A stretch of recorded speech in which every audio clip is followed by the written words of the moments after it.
السلام علیکم ورحمۃ اللہ وبرکاتہ۔ ویلکم ہے آپ سبھی لوگوں کا ہمارے نئے بلاگس میں، اور جو بھی ہمارے چینل پر پہلی بار آئے ہیں وہ ہمارے چینل کو لائک کریں، سبسکرائب کریں، شیئر کریں۔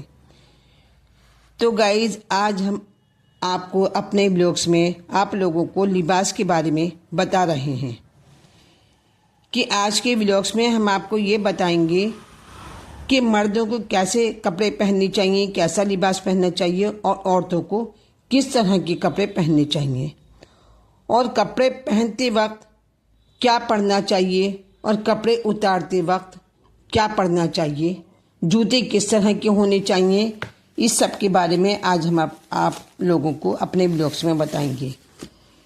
تو آپ پلیز اسکرپ نہ کیجیے گا، لاسٹ تک ہمارے ساتھ بنے رہیے گا۔ لباس حسب حیثیت اور حلال مال سے عمدہ کپڑے پہننا اور زینت کرنا سنت ہے، تو اور خداوند عالم کے خوشنودی کا باعث ہے۔ جو اچھے کپڑے پہنتا ہے انسان، وہ اللہ کو بھی پسند ہے۔ اور مردوں کو خالص ریشم اور سونے کا بنا ہوا اور کڑھا ہوا لباس پہننا حرام ہے، لیکن عورتوں کے واسطے یہ ریشمین کپڑے پہننا اور سونے کا بنا ہوا یا کڑھا ہوا لباس پہننا جائز ہے۔ اور جو لباس مخصوص خاص کر مردوں کا ہے، مردوں کے لیے بنا ہوا ہے جو لباس، وہ عورتوں کے لیے جائز نہیں ہے، اور جو لباس مخصوص عورتوں کا ہے وہ مردوں کے لیے حرام ہے۔ اتنا بات تو طے ہے، لیکن جناب رسالت مآب صلی اللہ علیہ وسلم نے ان مردوں پر لعنت کی ہے کہ جو عورتوں سے مشابہ ہوں، جو عورتوں کی طرح سے اپنے لباس کو پہنے اور ان کی طرح سے بال رکھیں، جو عورتوں سے مشابہ ہوں، ان کے اوپر محمد صلی اللہ علیہ وسلم نے لعنت بھیجی ہے۔ اور ان عورتوں پر بھی لعنت کی ہے کہ جو مردوں کی شبیہ اختیار کریں، جو مردوں کی طرح سے رہنا پسند کرتی ہیں، بال مردوں کی طرح سے رکھتے ہیں، اپنے لباس کو مردوں کی طرح سے پہنتی ہیں، ان عورتوں پہ بھی لعنت بھیجی پیارے نبی صلی اللہ علیہ وسلم نے۔ اور وہ لباس بھی پہننا حرام ہے جو مخصوص کافروں کا ہے، جو کافر کا ہونا چاہیے وہ لباس بھی نہیں پہننا چاہیے۔ سنت ہے کہ لباس سفید اور سوتی ہو، گھر میں روز مرہ پہننے کا لباس اور ہو، اور باہر جانے کا لباس اور ہونا چاہیے۔ جو پاجامہ پہنتے ہیں وہ پاجامے کو کبھی بھی کھڑے ہو کر نہیں پہننا چاہیے، اور نہ قبلے کی طرف روح کر کے بھی نہیں پہننا چاہیے، یہ بھی غلط ہے۔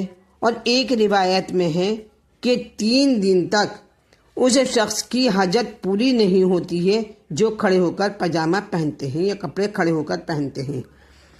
امامہ کھڑے ہو کر باندھنا چاہیے، جوتا اور موزے بیٹھ کر پہنے۔ سب سے پہلے جو ہم جوتا اور موزے پہنے، وہ داہنے پاؤں میں جوتا اور موزے پہنے، سیدھے پیر میں پہنے پہلے، پھر بائیں پاؤں میں الٹے پیر میں پہنے پھر، اور جب اس کو اتارے تو اس کے برعکس ہونا چاہیے، پہلے الٹے پیر کا اتارنا چاہیے پھر سیدھے پیر کا اتارنا چاہیے، تو نکالتے وقت اس کے برعکس کرے۔ اور جب نیا کپڑا پہنے تو ایک کوزے میں یا ایک کسی برتن میں پانی لے کر اس پر انا انزلنا 30 مرتبہ ضرور پڑھیں، اور دم کر کے اس کپڑے پر چھڑک دیں اس پانی کو، جو آپ نے جس کے اوپر انا انزلنا پڑا ہے اس کو کپڑے کے اوپر چھڑک دیں اس پانی کو۔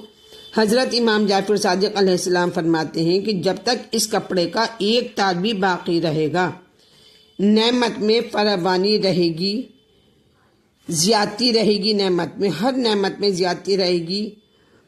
اور جو شخص نیا کپڑا پہنے تو کہے لا الہ الا اللہ محمد الرسول اللہ، یہ کہنے سے وہ انسان سب آفتوں سے نجات پائے گا، ہر پریشانی سے محفوظ رہے گا۔ اور ایک روایت میں ہے کہ جب کپڑے اتارو تو بسم اللہ کہو تاکہ جن نہ پہنے، اور اگر بسم اللہ نہ کہو گے، بہت سے بھول جاتے ہیں، تو صبح تک وہ کپڑے جن پہنیں گے۔ اور سوائے امامے کے اور ابا کے اور موزے کے کوئی کپڑا پہننا بھی سیاہ رنگ کا، کالے رنگ کے کپڑے پہننا مکروہ ہے۔ صرف امامہ اور عبا اور موزے پہن سکتے ہیں، اور سیاہ کپڑے پہننا مکروہ ہے۔ اسی طرح سیاہ جوتا بھی پہننا نہیں چاہیے، کیونکہ یہ غم و رنج کا باعث ہوتا ہے۔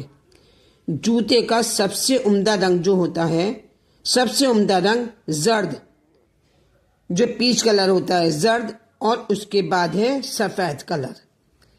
ان دو کلر میں جوتے پہننے چاہیے۔ حضرت امام جعفر صادق علیہ السلام سے منقول ہے کہ جو آدمی زرد جوتا پہنے ہمیشہ خوشحال رہے گا، اور جب تک وہ جوتا پرانا نہ ہو اور پھٹ نہ جائے، جب تک وہ ہمیشہ خوشحالی رہے گا۔ اور سفید جوتے کے بارے میں حضرت کا ارشاد ہے کہ وہ پرانا سفید جوتا جو پہنتا ہے، جب تک وہ پرانا نہ ہونے پائے گا کہ کچھ مال اس کے ہاتھ لگے گا۔ پیسہ اور دولت آتی ہے سفید جوتا پہننے سے، اور ایسا لباس پہننا مکروہ ہے جس کی وجہ سے لوگ ان کے اوپر انگلی اٹھائیں۔ اور جو بھی ہمارے چینل پر پہلی بار آئے ہیں وہ ہمارے چینل کو لائک کریں، سبسکرائب کریں، شیئر کریں۔